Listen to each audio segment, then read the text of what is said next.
Olá, nós somos o grupo 3 de laboratório e o nosso projeto é sobre o estudo da atividade fotoprotetora dos polifenóis do extrato bruto da camomila, Matricaria camomila, para a substituição de filtros sintéticos e produção de um protetor solar. Nós somos orientados pelo professor Dr. Fábio Riso de Aguiar e nosso grupo é composto por Anderson Júnior, Diogo Irri, Gabriel Paiva, Gustavo Lima, Lucas Superbi e Matheus dos Santos. A radiação solar promove danos ao DNA da pele, podendo assim causar melanomas e outros problemas. Para isso existem os filtros solares, dentre eles a benzofenona, que está presente na maioria dos filtros orgânicos, porém possui alto potencial alergênico e causa outros danos aos seres vivos. Dentre esses danos aos seres vivos estão os danos aos corais. Os corais, ao contrário do que muitos pensam, não são plantas e sim animais, e vivem em simbiose com as algas oxantelas. Elas fornecem elementos vitais para a vida do coral e o coral oferece gás carbônico para a fotossíntese da alga. A benzofenona age na ossificação da plânula, que é o estado larval da vida do coral, envolvendo-o com seu próprio esqueleto e o matando. Na vida adulta, ela pode causar o branqueamento do coral, no qual ela expulsa as algas e o coral fica com seu esqueleto exposto e acaba morrendo. Agora, dando início à nossa revisão, os filtros solares são cosméticos que ajudam a proteger a nossa pele da radiação ultravioleta, onde eles fornecem certa proteção à nossa pele. O nosso corpo possui mecanismos endógenos de proteção contra os raios ultravioletas, e a principal defesa são as moléculas capazes de fazer a conversão da energia absorvida pelo nosso corpo em forma de calor, como a melanina e os ácidos nucleicos presentes no nosso organismo. Porém, esses mecanismos ainda se mostram insuficientes para a proteção contra os raios ultravioletas, e por isso se faz necessário o uso de filtros solares.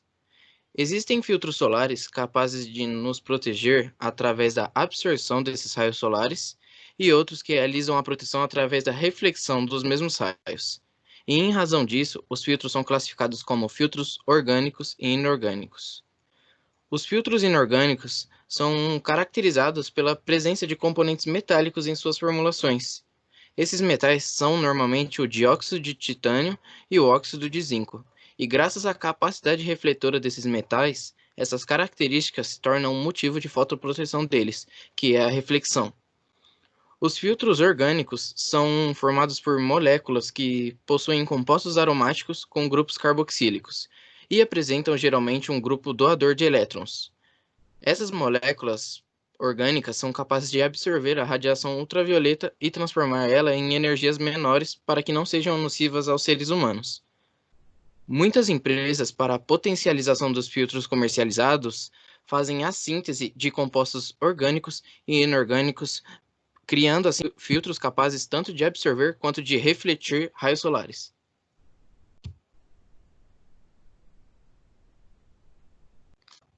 O Sol é a fonte natural que nos fornece ondas eletromagnéticas. Essas são classificadas por frequência de onda e comprimento de onda. A tabela de classificações dessas características tem o nome de espectro eletromagnético. E como vocês podem ver na figura, o espectro conta com 7 divisões: raios gama, raios X, raios ultravioletas, espectro visível, infravermelho, microondas e ondas de rádio. A classificação de onde estaremos nos aprofundando, e é também aonde os filtros solares agem, são as ondas ultravioletas, que se encontram localizadas na faixa de 100 a 400 nanômetros. As ondas ultravioletas contêm 3 subdivisões, que são chamadas de UVA, UVB e UVC.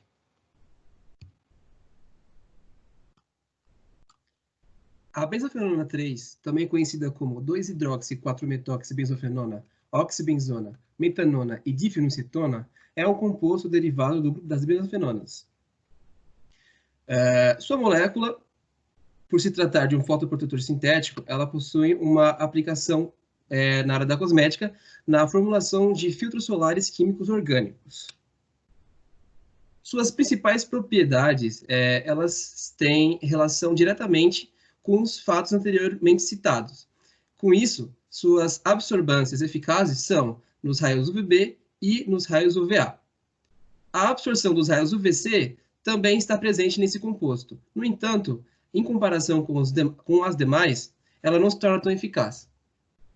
Na legislação brasileira, a concentração máxima de benzofenona para a formulação de filtros solares é de 10%, afirmado pelo Ministério da Saúde, conforme o RDC número 69 de 2016. Muito bem se estudado ver esse composto. E com isso, muitas descobertas são feitas com informações de extrema relevância. Segundo o PAES 2008, efluentes residenciais e municipais possuem teores de benzofenona 3, o que se torna uma grande problemática, uma vez que, segundo a Agência de Proteção Ambiental dos Estados Unidos da América, classifica o composto benzofenona 3 no grupo de contaminantes ambientais emergentes de preocupação. Além disso, a benzofenona 3 está associada a atividades estrogênicas e antiandrogênicas em mamíferos. O parametoxicinato de octila é um composto orgânico utilizado nos filtros solares. E graças à sua capacidade de absorção dos raios solares na faixa do UVB, que é de 290 nanômetros a 320 nanômetros, ele é muito utilizado na indústria de filtros solares. Porém, o mesmo apresenta uma certa fotoinstabilidade. A fotoinstabilidade é o fenômeno em que o filtro solar, quando exposto a quantidades exorbitantes de raios solares, tem suas capacidades deterioradas. O salicilato de octila é um fotoprotetor sintético muito utilizado em filtros solares UVB. Na figura 11, a fórmula estrutural do salicilato de octila é representada, juntamente com o seu nome químico de 2-hidroxibenzoato de 2-etilhexilo. O salicilato de octila, pertencente ao grupo dos salicilatos, possui elétrons menos disponíveis em sua estrutura para interagir com componentes ou substratos biológicos da pele. Possuem alta fotoestabilidade e alta substantividade, ou seja, a capacidade de agir por tempo prolongado após a aplicação. Ele é normalmente encontrado em formulações de FPS 15 e 60, e eles são bem tolerados, já que a sensibilização da pele e as reações de sensibilização da pele e as reações de sensibilização por fotocontato à aplicação tópica são bem raras.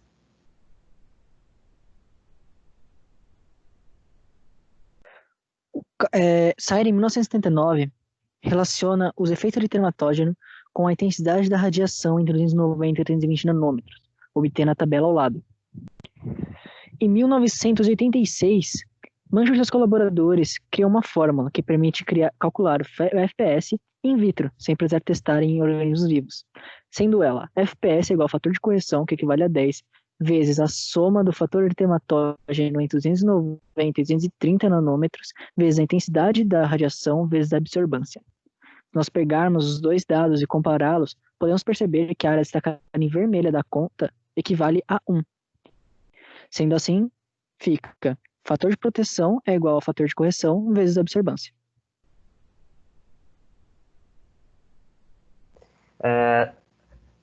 Levando a atenção a alguns conceitos dos extratos vegetais, os extratos vegetais são preparações líquidas ou em pó que são retiradas de princípios ativos de drogas vegetais por inúmeras metodologias. Já o extrato bruto vegetal é basicamente uma mistura complexa de diversas classes de produtos naturais e que contém grupos funcionais. No caso da extração, ela é uma das numerosas fases de separação desses processos de produtos naturais bioativos. É necessário, na extração, a padronização do processo extrativo, onde requer dois fatores essenciais: a técnica de extração e o grau de divisão do material vegetal. O fator primordial dentro da extração para as plantas, no caso, seria o solvente. Normalmente, utiliza-se a mistura de álcool e água. Essa utilização é devido ao fato desses dois componentes atuarem como solventes anfifílicos. Eles conseguem extrair tanto substâncias de caráter polar quanto de média polaridade.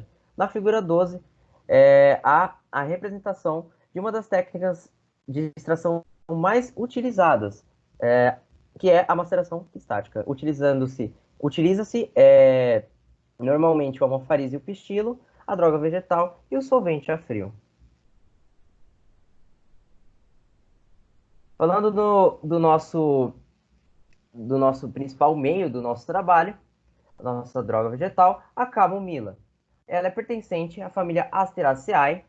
Na figura 13, a representação da camomila e a sua nomenclatura botânica, denominada de Matricaria chamomilla L.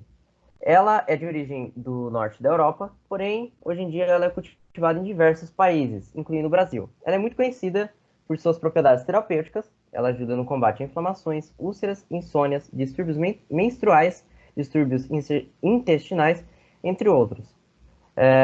Nela, há a presença de compostos fenólicos, que são responsáveis pela capacidade antioxidante e fotoprotetora dessa planta. A capacidade antioxidante está relacionada com o combate aos radicais livres, principais causas do envelhecimento. Em relação à produção de cremes e fotoprotetores, destina-se a todos os tipos de pele, já que o hidrolato dos capítulos florais em compressas auxilia no combate a inflamações, combate a neuralgias e combate após forte exposição solar.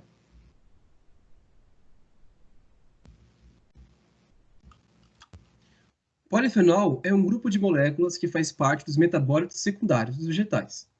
A ocorrência deste grupo em alimentos é extremamente variável e as moléculas que o compõem são muito diversificadas, uma vez que elas podem existir tanto como moléculas simples, né, isoladamente, e também como moléculas altamente polimerizadas, que podem chegar a uma alta massa molar.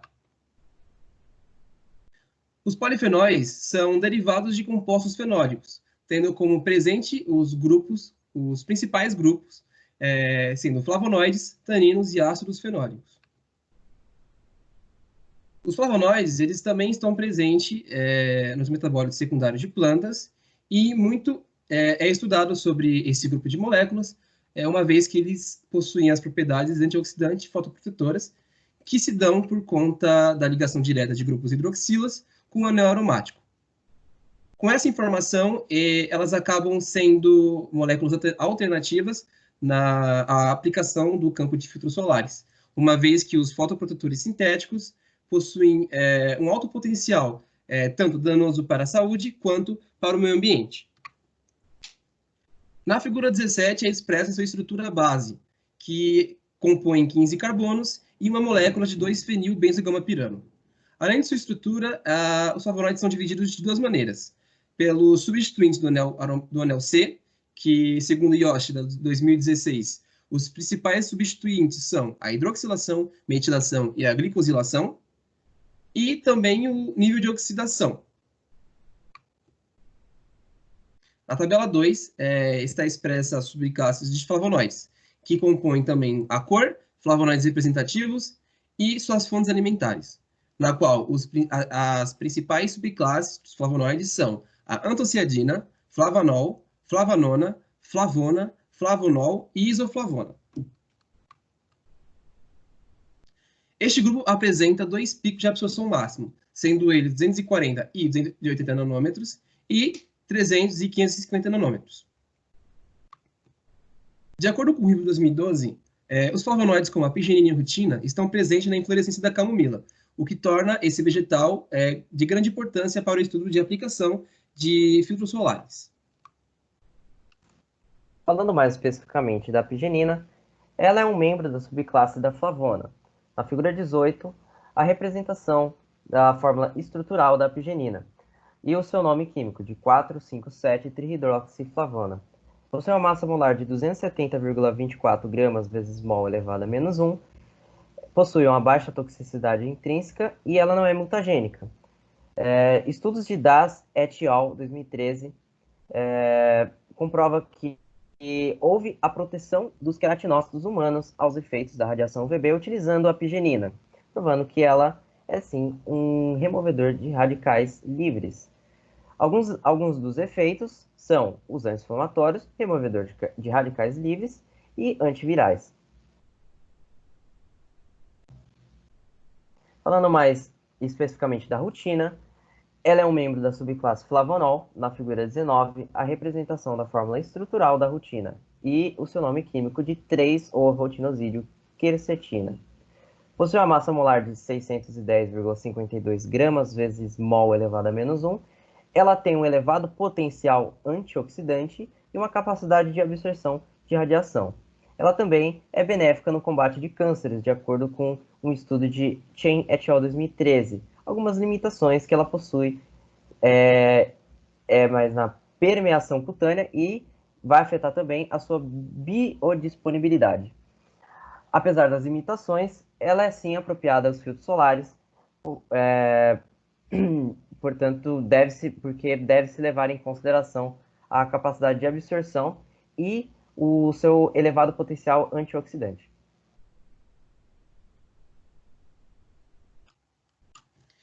Os taninos são compostos polifenólicos de alta massa molar com ampla distribuição no reino plant, que desempenham as funções de defesa do organismo e sua fotoproteção.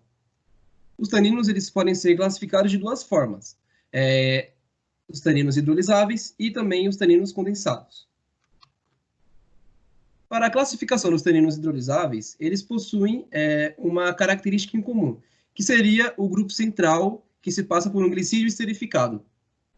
Existem dois tipos de moléculas que podem formar um éster com esse glicídio, tal como o ácido gálico, que formarão os galotaninos, que está representado na figura 20, e o ácido hexahidroxidifênico, que formará os elagitaninos. Já de acordo com os taninos condensados, eles possuem uma configuração mais complexa e tendo suas moléculas fazendo parte da polimerização de flavonoides. E segundo Chang et al. 1998, esses principais flavonoides são o flavan 3-ol e o flavan 3,4-diol. Com relação aos outros grupos já citados, os ácidos fenólicos eles possuem uma caracterização mais simples. Como características gerais, os ácidos fenólicos possuem um anel benzênico e um grupamento carboxílico, que podem ser, que são expressos nas figuras ao lado. Apresentam propriedades antioxidante e fotoprotetora e são divididos em dois grupos, os derivados de ácido hidroxibenzoico e os derivados de ácido hidroxicinâmico. Os principais ácidos, as principais moléculas presentes nos derivados de ácido hidroxibenzoico, segundo Ângelo Jorge, de 2007, são o ácido gálico, o ácido para-hidroxibenzoico, ácido protocatecuico, vanílico e ácido ciríngico. Já os principais ácidos derivados de ácido hidroxicinâmico são o ácido cafeico, ferúlico, paracumárico e ácido sináptico. O nosso TCC tem como objetivo geral o desenvolvimento de um estudo comparativo dos polifenóis do extrato da camomila matricária chamomila na produção de um protetor solar, tendo em vista a análise da eficácia desses fenóis em relação ao FPS do produto. E tem como objetivos específicos realizar a extração etanômica dos polifenóis da camomila, realizar a qualificação da absorvância dos raios UV, UVA, UVB e UVC do extrato da camomila, realizar a quantificação de fenóis totais no extrato da camomila, desenvolver um creme fotoprotetor através do extrato da camomila, realizar a substituição dos compostos sintéticos pelo extrato da camomila, determinar o cálculo do FPS para a verificação da eficácia fotoprotetora.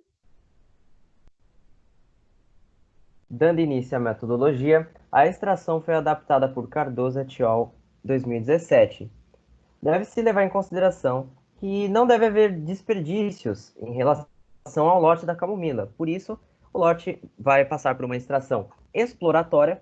Nela serão utilizados 100 gramas da planta e 100 ml de etanol PA para o conjecturamento da massa ideal para o nosso trabalho.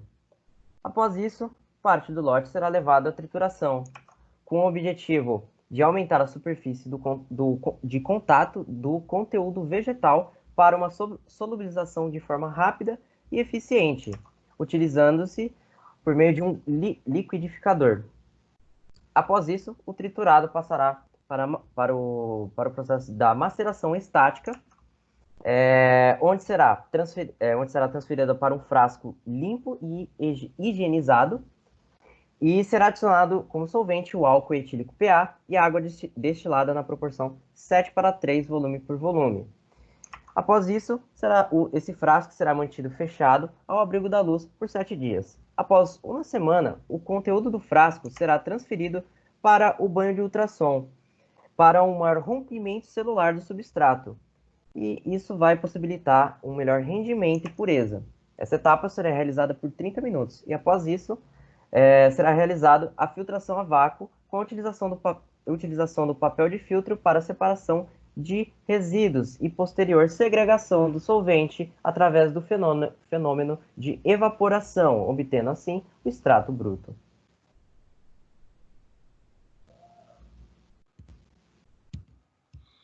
Tornou-se necessário realizar uma análise de interação da amostra com os raios ultravioletas, visto que um dos nossos objetivos é a determinação de atividade fotoprotetora dos polifenóis de camomila. Será feita a análise contra um branco composto pelo solvente da nossa amostra. Posteriormente, uma cubeta será ambientada com extrato fenólico obtido da camomila. Essa amostra será analisada em espectrofotômetro de absorção molecular para a construção de uma curva de calibração.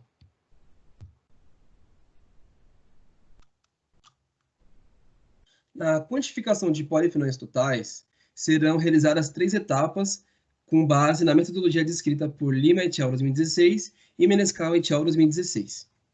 Para a realização da solução padrão, serão preparadas soluções de ácido gálico em balões volumétricos de 25 ml nas concentrações de 170, 136, 102, 108 e 34 ppm, com posterior adição de tampão até o pH atingir o valor de 10. Já para o tratamento do branco e curva de calibração, serão adicionados em uma cubeta água destilada com 4 gotas de tampão pH 10, para se analisar a absorção dos componentes indesejados da amostra. Após isso, será feita uma varredura via espectrofotômetro na solução intermediária, cuja concentração se apresenta de 102 ppm. Para o final, analisar via espectrofotômetro no comprimento de onda de absorção máxima da solução intermediária, que é de 102 ppm. E, por fim, na análise da amostra, será complexado 1 ml de nitrato de alumínio aquoso no extrato, com posterior análise via espectrofotômetro e, com o final, a observação de dados e também a aplicação para a fórmula de Lambert-Beer para se descobrir o teor de polifenóis totais que está presente na amostra. Para a produção do creme fotoprotetor, adaptamos a metodologia de Marcos Correia no livro Cosmetologia, Ciência e Técnica. Aquece-se e mistura a fase aquosa entre 60 e 70 graus, com os componentes descritos na tabela. Pulveriza-se o carbopol e corrige o pH a 6 com aminometilpropanol. Em paralelo, repete-se o processo com a fase oleosa, que também tem os componentes descritos na tabela, porém com foco no extrato, ele deve ser adicionado quando terminar o aquecimento, pois ele é termosensível. Junta-se as fases ainda quentes e resfria em temperatura ambiente. Após o resfriamento total, adiciona-se tocoferol e fragrância, podendo assim condicionar o produto para uso posterior. Para o cálculo do FPS, pesa-se 1 grama do protetor solar e o dilui em etanol num balão volumétrico de 100 ml. Em seguida, colocam no banho de ultrassom por 5 minutos e o filtra com algodão. Após esse processo, rejeita-se 10 ml e recolhe-se 5. Dilui em etanol novamente, porém desta vez num balão volumétrico de 50 ml. E repete-se o processo de recolher 5 ml de diluir etanol, porém num balão volumétrico de 25 ml. Transfere o diluídos para as cubetas. Inicia-se uma varredura entre 100 e 400 nanômetros e aplica os dados na fórmula de Mencher. Segundo a Farmacopeia Brasileira de 2010, o ensaio microbiológico consiste na contaminação microbiana de um produto para acarretar na mudança de propriedades físico-químicas do produto. Para a formulação, para os nossos testes, iremos separar 10 gramas do protetor, juntar a 90 ml de solução tampão por 4 pH 7,2. Caso o pH da solução não esteja entre 6 e 8, iremos ajustar o pH com hidróxido de sódio 0,1 mol por litro até o pH entre 6 e 8. Assim que o pH estiver nessa faixa, iremos se prosseguir com diluições decimais sucessivas.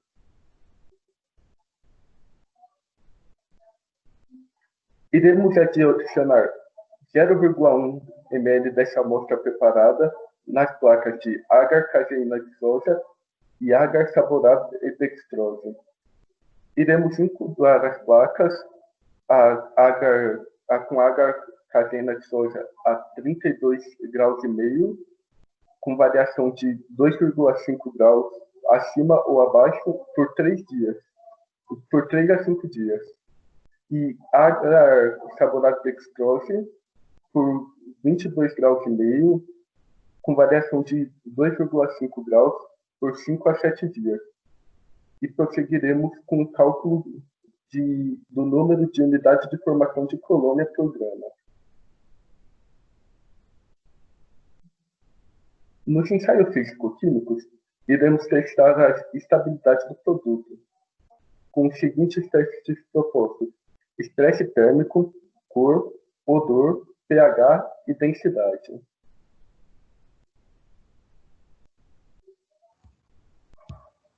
De acordo com a metodologia adaptada de Isaac e colaborantes de 2008, serão pesados 10 gramas da amostra do cosmético e ele será condicionado em embalagem adequada para a posterior comercialização. O produto será colocado a temperaturas extremas de 5 a 45 graus Celsius para devida detecção de sinais de instabilidade física. A não ocorrência da separação das fases ou outras modificações físicas demonstrarão a estabilidade do nosso produto ensaiado. A análise colorimétrica ou análise da cor é realizada pela comparação visual da cor da amostra com a cor do padrão, ambas sob condições de luz branca e armazenadas sob as mesmas condições.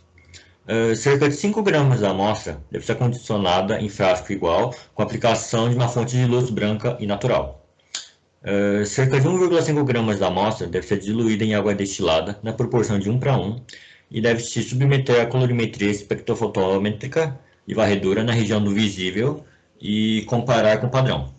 Caso ocorra alteração na intensidade da cor ou até modificação da coloração, pode ser indicativo de instabilidade. Para o teste do odor, iremos expor a amostra ao ar por 15 minutos e comparar o odor com o original e classificar em uma das 5 categorias: normal, sem alteração, levemente modificado, modificado e intensamente modificado. Para o teste do pH, iremos utilizar o pHmetro na amostra em uma dispersão de 10% em água destilada. Será avaliada a diferença de potencial entre os eletrodos que serão inseridos. Os valores entre 5,5 e 6,5, compatível com o pH da pele, devem ser utilizados como critério. A densidade deve ser determinada usando o piquenômetro previamente pesado. A amostra deve ser colocada no piquenômetro a 20 graus Celsius. Nesse ponto, o sistema deve ser pesado para determinar a massa. A diferença entre a massa do piquenômetro com a amostra e do piquenômetro vazio é a massa da amostra. E a relação entre a massa da amostra e a massa de água, ambas a 20 graus Celsius, representa a densidade da amostra. Em relação às provisões orçamentárias, não teremos que comprar o H-caseína soja e o H-saborodextrose, já que eles foram fornecidos pela CASV em uma parceria. Nossa lista ela é bem extensa, já que há diversos componentes, porém em pequenas quantidades devido à produção do creme frota protetor, totalizando em torno de R$290. Em relação às vidrarias, temos um certo destaque nas cubetas, já que elas totalizam R$660, que do total de R$1.200 aproximadamente, ela é mais da metade, um preço que destoa completamente dos outros. Os instrumentos são a parte mais cara, que totalizam R$25 mil, e no total do projeto seria algo quase em R$27 mil. Mas felizmente contamos com a infraestrutura fornecida pela ETEC Irmã Agostina, nos laboratórios de ciência, laboratório de análise físico-química, laboratório de análise instrumentais e laboratório de análise microbiológicas e alimentos.